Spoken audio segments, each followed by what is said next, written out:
In response to Donald Trump's controversial remarks about the violence in Charlottesville, Virginia, 3 Democrats want to censure the president.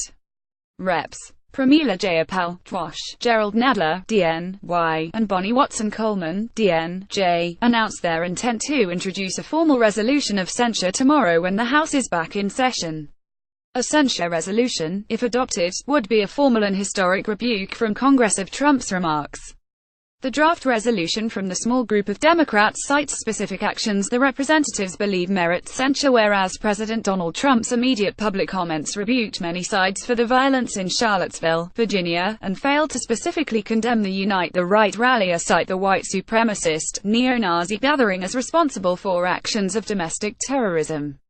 Whereas President Donald Trump has surrounded himself with, and cultivated the influence of, senior advisors and spokespeople who have long histories of promoting white nationalist, alt-right, racist and anti-Semitic principles and policies within the country.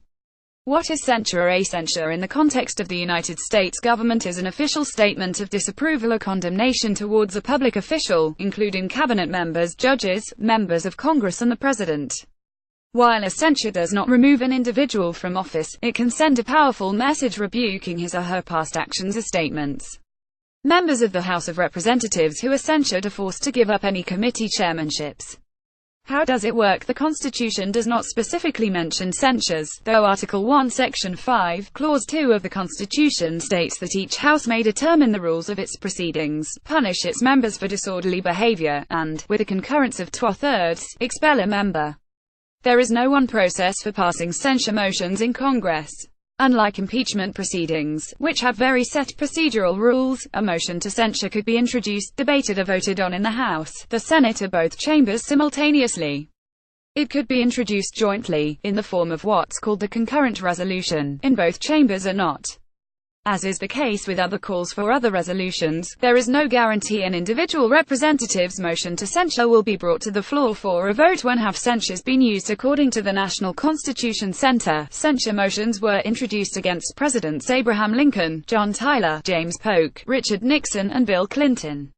However, the U.S. Senate has only successfully passed a censure motion against one president.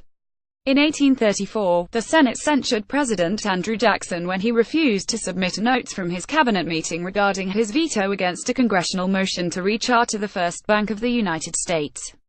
Henry Clay, a member of the rival Whig political party, then led the decision to censure Jackson. After 10 weeks of debate, Senate members voted 2,620 to pass the censure against Jackson for using authority and power not conferred by the Constitution. Largely symbolic in nature, the motion did not prevent Jackson from making his proposed changes to the bank, but according to the National Constitution Center, he remained angry about the decision for years.